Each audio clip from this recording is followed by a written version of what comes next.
Alrighty, so the first thing we need to do is prepare a couple of the components. So we've got these switches and we've got a JFET. Alright, so I'm just going to empty these out. All our components here. So there's these two switches.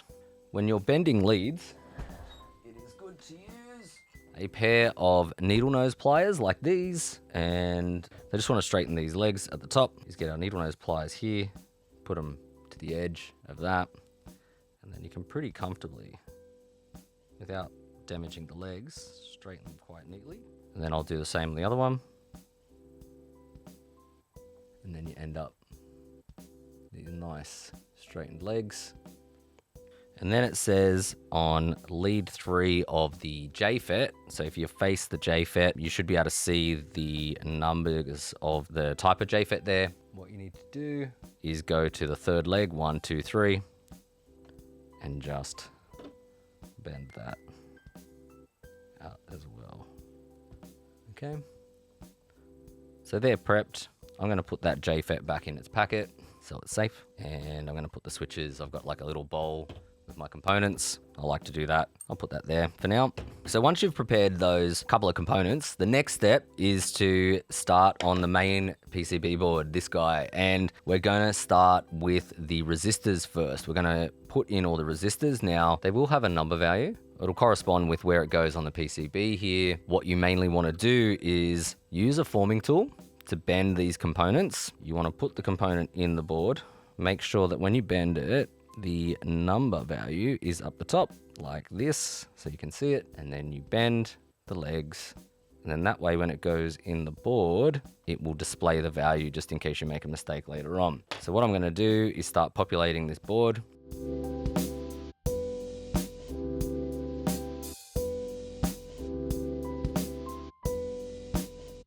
So once you've got all those components in place, the last resistor that you need to choose is resistor number 3. Now, it says in the book that it's one of the bias resistors. So if you go to page 23, you select that resistor from there. That is the bias resistor that's in here. That tells you the selected value, okay, here, all right, and then you pick that resistor to put in R3.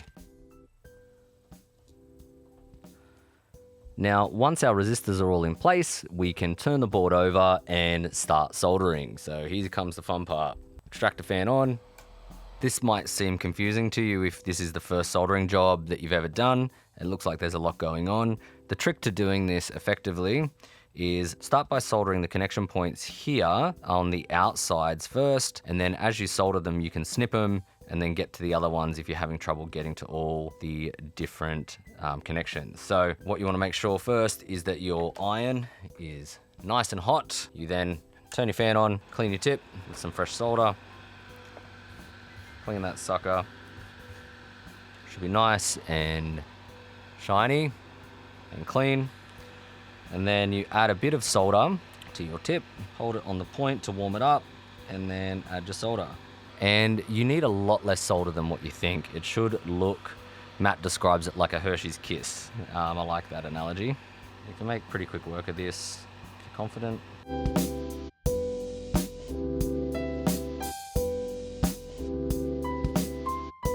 And a trick with soldering, when you snip the legs, is you hold the leg and you snip it so that way it doesn't go flying off. And now I've snipped these legs, I can get to these other ones here nice and comfortably. All right, here we go again.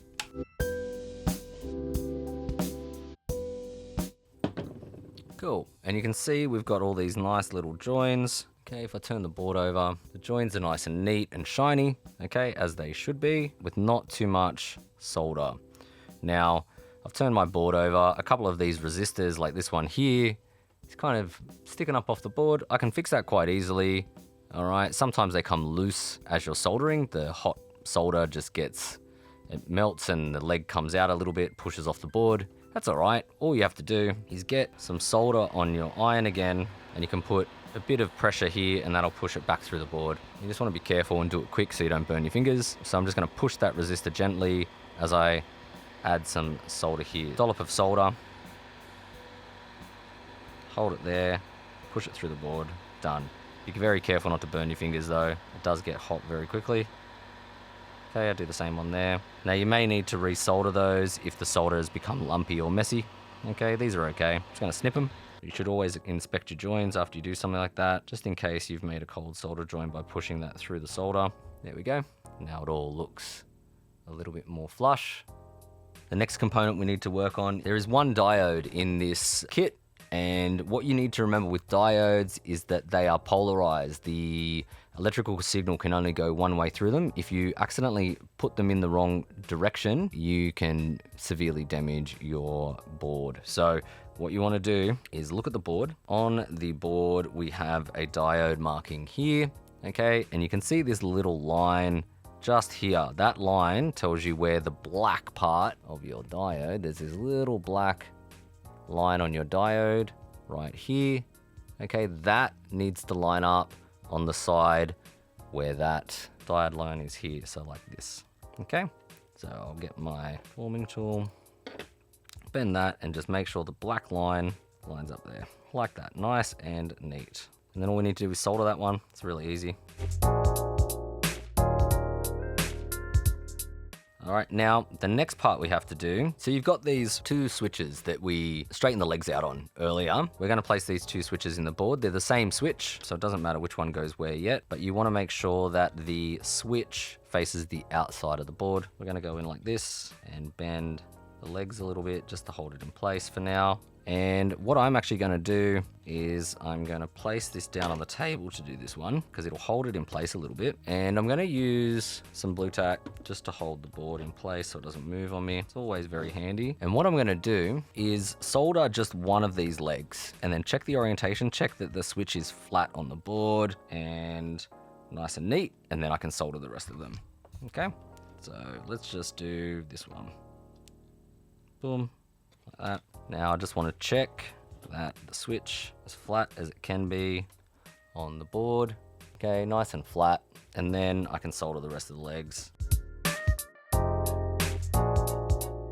Alrighty. And then on the pad switch here, Matt says to bend these up at about 1 centimeter and then snip them. Bend them up. Bend them up. And then snip. Snip. And you should have something that kind of looks like that. And then we'll put in the other switch. Now just remember the other side here is the one where we're gonna snip off the legs completely in a minute, but let's just start by putting the component in, doing the same thing again. Now this time might be a bit trickier to get this flush. All right, so I'm just gonna hold it down so it's sitting flush on the table. I'm just gonna add a dollop like this. It's not very neat, but that's okay. I'm gonna fix that in a minute. So what I then do is check again the orientation, but that solder will hold it in place now nice and neat. Now what I'll do is I'll solder the other legs and then fix up this dodgy one that I did just to hold it in place. And then we'll fix up this one here and end up with a nice neat join, okay? So you've got this cardioid omni switch on this side, and what we're gonna do is trim these legs completely off apparently, which is cool. So next components we have are these metal film capacitors. They're these silver gray ones, and they're gonna go in their positions as described in the book. What I tend to do with these kind of capacitors, I always put the value of the number here facing out if possible, just once again, just so you can see them if you need to check them. And when I do film capacitors, all right, you can either use tape, or what I like to do is put my finger here, hold it down, put a dollop of solder, then check the orientation, check that it's straight and flat and neat, and then do the other leg. Nice big dollop of solder, hold the leg in place, and there you go. Oof, be careful, they get real hot, really hot. You can feel the metal on the end there. So just be careful of that. You might want to use tape if it's a bit tricky for you. Okay, you can use tape to hold those in place. So just be careful with that. That metal part there does get very hot. All right, it's a bit different to other capacitors that are coated. Cool, so you can see that I've got that capacitor in place. There's a dollop of solder here holding it in place. It's very messy, but I'll fix it up in a second. I'll solder this pad first, and then this pad I'll fix up. There we go. Once again, you can check the orientation, make sure it's straight, neat, and then snip it. So I'm gonna do those other two capacitors in their positions. So next up we have to do our JFET. Right here we have the spot for our JFET. Now what you do with that is you grab your JFET we prepared earlier. It's really easy, okay? The orientation of this component is very important, like with diodes and stuff. The flat face goes to the flat side of that silk screen on the PCB. So you place that in there. We've got that JFET in. I'm going to turn it over, bend those legs a little bit, and then solder that in place. Now, it's always important not to overheat these kind of components, particularly JFETs and capacitors and things. So make sure you solder one leg, let it cool, then solder the other leg. Boom. Then what we need to do is snip those legs. And then we're going to use our needle nose pliers. This is a bit of a tricky one. You can see this leg number 3 that we moved. That needs to then intersect over here with the bottom lead on the pad switch. So what we do is we just take that and bend it. It comes into contact with that leg, and then you can snip the excess bit that's there. So we end up with this leg here of the JFET coming into contact with this pad switch over here, and they need to be up in the air, not touching anywhere on the board. So what we're going to do, we've got this brownie kind of resistor. Matt says that you need to get this bend in the top lead here. We're going to bend this top lead nice and close to the body. Now the way I do that without breaking things is I use a tool like just a screwdriver or something like that, and I bend like that neatly, and then that gives you a nice tight kind of bend close to the body of the resistor that's not going to go anywhere. Now what we should do before we solder anything is just check how that's going to line up. Okay, is that going to go in? It's going to unbend that a little bit, and then that's going to come down like that and join those two leads there like so. So once again, some blue tack there, that'll hold it in place easy like that. That resistor leg is nice and neat. Just check our orientation there. Now we've got our resistor sitting neatly there, coming out of the board. All right, it's best angle, maybe there. And then this leg is going to cross over on the pad switch as well. Just going to snip that. So all 3 of those leads are going to be soldered later. We don't solder them yet, so just leave them there. And I can trim this back one. Once that's done, okay, we've got these 2 different capacitors. You need to check their values before they go in at their relative spots. They are 2 different ones. Matt says to inspect them carefully because you don't want to go by the size of them. You want to read exactly what they say on them. So one capacitor is going to connect to this top leg of the pad switch, and the other one is going to solder to this leg of the pad switch. And it's described in the book. Whatever capacitor you put at C9 goes into this switch, and C2 goes into that switch. What you want to do is bend the leg 90 degrees like this. So you have your capacitor leg at 90 degrees. Put it in the spot. Actually get it to hold itself in place, I think, by hooking it on. That might help. And what Matt says is that this shouldn't come into contact with the board. Okay, and bend that leg. That should help keep it in place. This is definitely going to be a trickier one, so I might hold that in place once again. Add some solder. Get a dollop there to hold it in place. Now, okay, we're going to hook that leg around that leg there. Trim the excess. And solder that. Now you want to be careful not to bump your iron on any of these components when you do this. Solder there.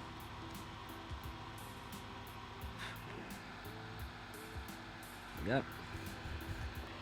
Okay, so that's the first capacitor in there. Then we've got to do the other one for C2. Same thing again, bend the leg 90 degrees. What we'll do for this one is we'll put it in the board, put it there, bend the leg, and bending the leg will hold that in place for us, so it's not going to go anywhere. It might spin, but it's not actually going to be a problem so much. We can solder that in place there like that.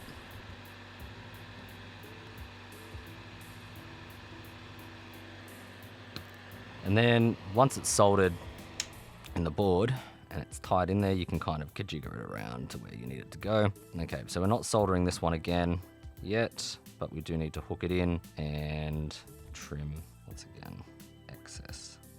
There, so it's in there. There's a lot going on there. You should be able to see all of those components sitting on those legs.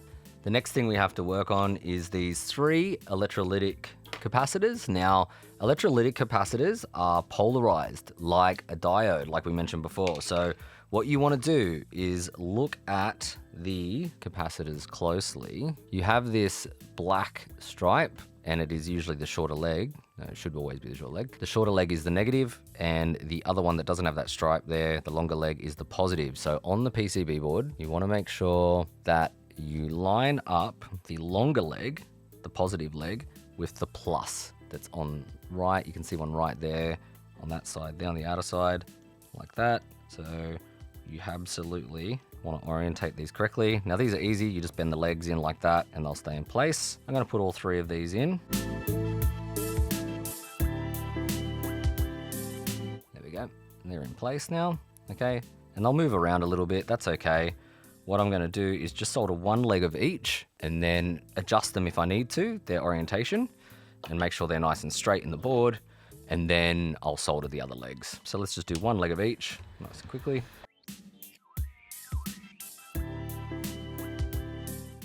And then you can see they've moved a little bit. All right, that's okay. All you do is just adjust them so they're nice and straight. They'll stay in place now because they're soldered at least on one leg. Okay, nice and flush on the board, like so. And then we can do that other leg and solder that.